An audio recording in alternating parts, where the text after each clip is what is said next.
was blinded by the way that I wanted us to be.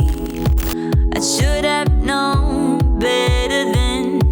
Why couldn't I just comprehend that the picture hanging on the wall? Welcome to southern France and welcome to the Route de Napoleon. I've brought this car with me all the way from Zurich, Switzerland, which usually takes about 8 hours. But on that day, oh boy, everybody wanted to be on the road, including me. And it's taking me about 10 hours.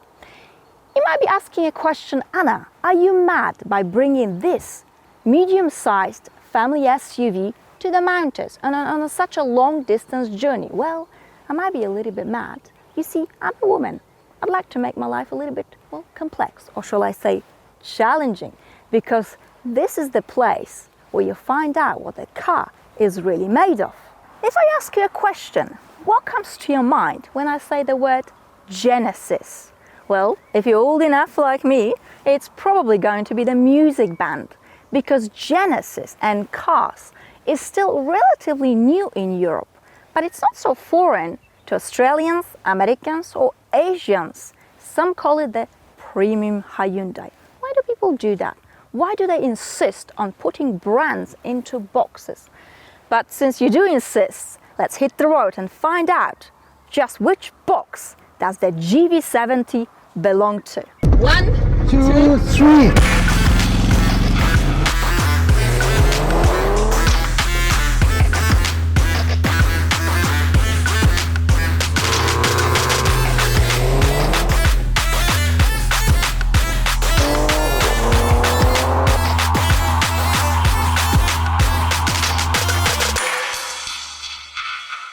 Under the bonnet, I've got a 2.5 litre 4-cylinder turbocharged petrol engine which produces 304 horses and 422 Newton meters of torque.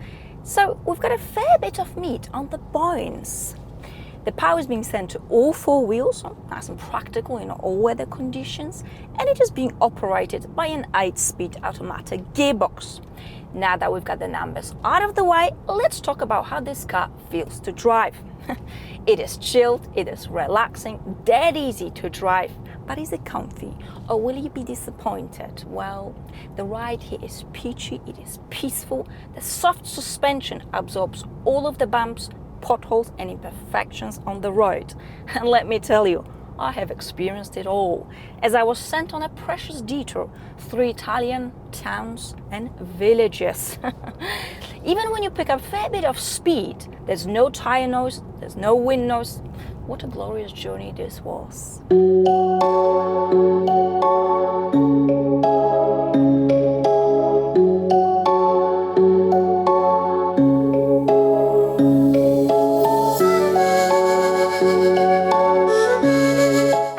Being a passenger in the GV70? Well, I have adjusted the front seat for my height, which is just over 1.7 meters, 5'7". I've got plenty of leg room. I can stretch my legs, in fact.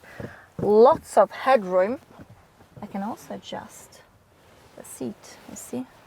Oh, this is a very, very comfy position. Living life. What about the middle seat? You do have a hump here on the floor, so it serves as a bit of an emergency seat for an adult, but for a child it's fine. But I mean, the leather here is just as lovely as it is in the front, and it is absolutely beautiful.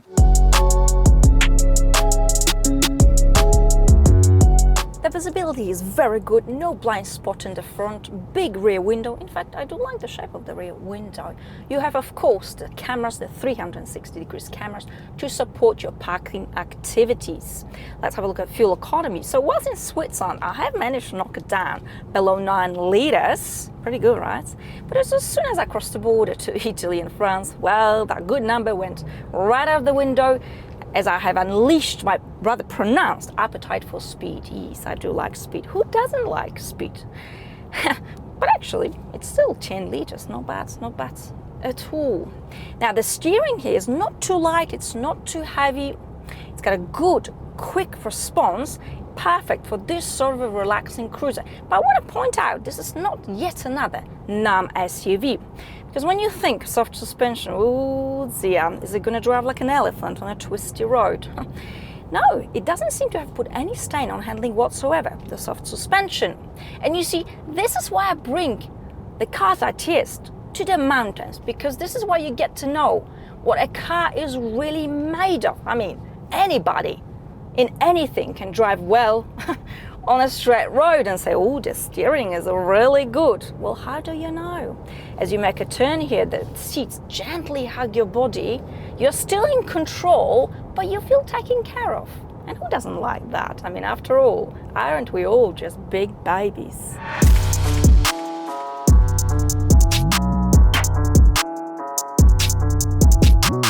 Okay, let's check the boot space. Look at it, massive, 542 liters of space. The floor here is completely flat, which means you can easily slide items out and put them back in. And yes, this is a DHL box, and yes, this is complimentary advertisement. Now, if this is not enough space to carry all your clutter, you can of course fold the back seats down and you will get a whopping 1700 liters of space. And that is enough. About the boot space.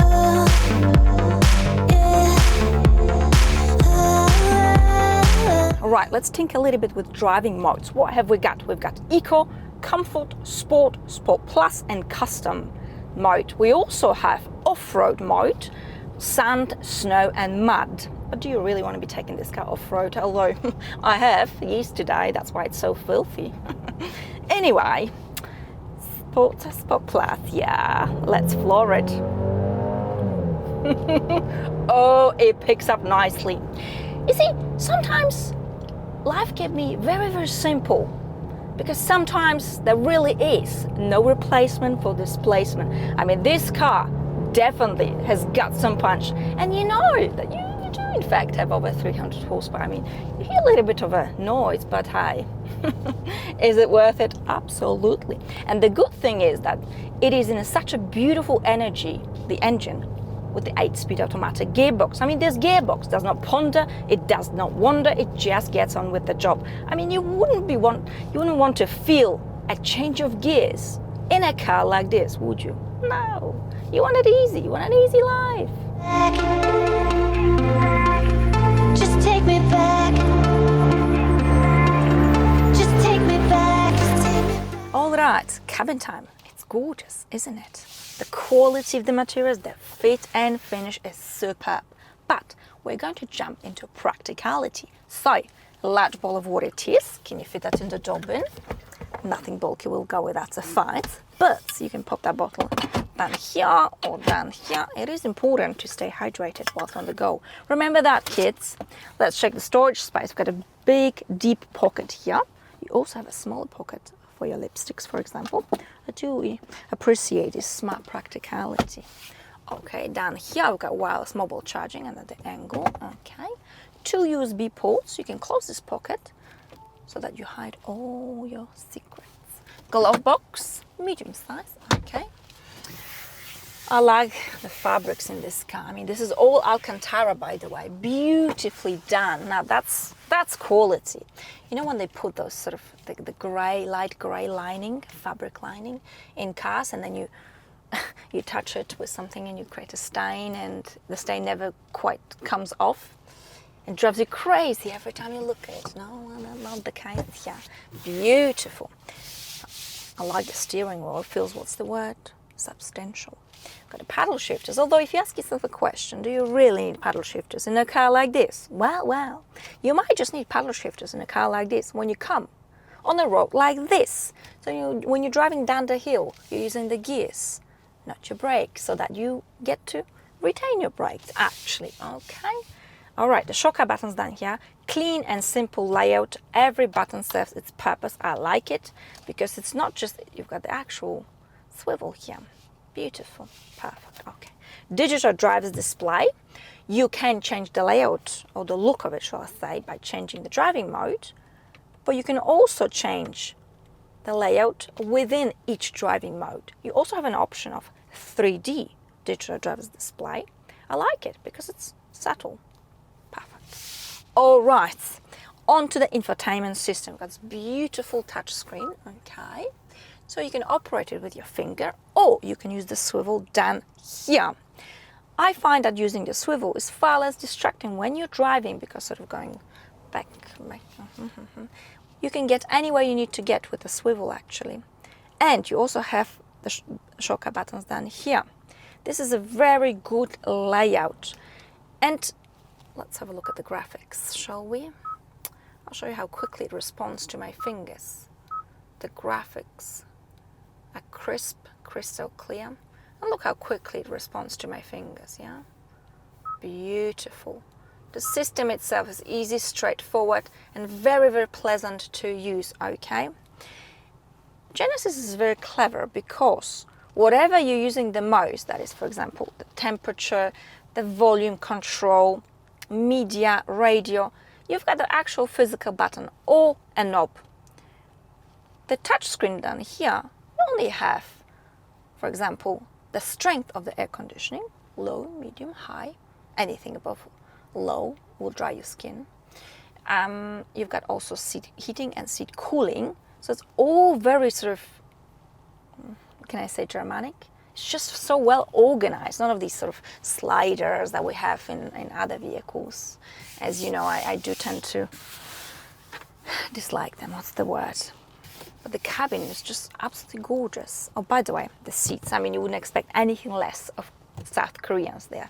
They're comfortable, they're soft, beautiful on long distance journeys.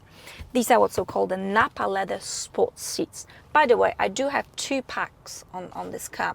So I've got the innovation pack and the sports pack. So I believe depending on the country you're in, although I don't know, they're still sort of entering the market, so it will settle in a few months in terms of specifications. But overall, we see, I know some people are saying, oh, well, Genesis is trying to be Mercedes or BMW. Well, are they? I think they are in the league of its own. And it's a pretty good league because this cabin is blimmin' lovely.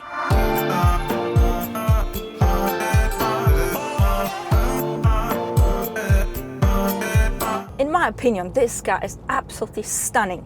The lines here are sharp, they're strong.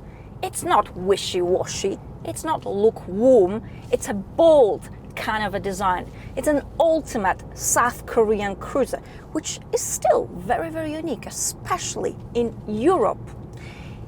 Now, I've driven this car for 10 hours from Switzerland to the south of France. That's how heavy the traffic really was. I've had only 3 breaks, each about 5 minutes. And after the journey, well, I felt invincible. I could probably carry on for another 5 hours, but my appetite for French wine has won the game. So Genesis is expanding rapidly in Europe, country after country. In the UK, for example, this particular car costs £41,000. You can also get the 2.2 diesel for £40,000. Now that's pretty good. And you see, for those who are saying, well, Genesis is just a premium Hyundai, is it? Let me tell you, you can stay in your bubble, convincing yourself that you are clever, but you are clever and blind, because Genesis is not trying to compete with Mercedes. This is its own brand. It's standing on its own feet, and it's doing pretty damn good because this car is absolutely wonderful. I've driven quite a few Genesis models, and God almighty, I am impressed. And I'm looking forward to seeing Genesis smashing the European market. We've got a long way to go to convince, especially European snobs, that this brand is worth it, but I think it is. And that's it for today. Thank you so much for watching, and I shall see you all very, very soon. Bye!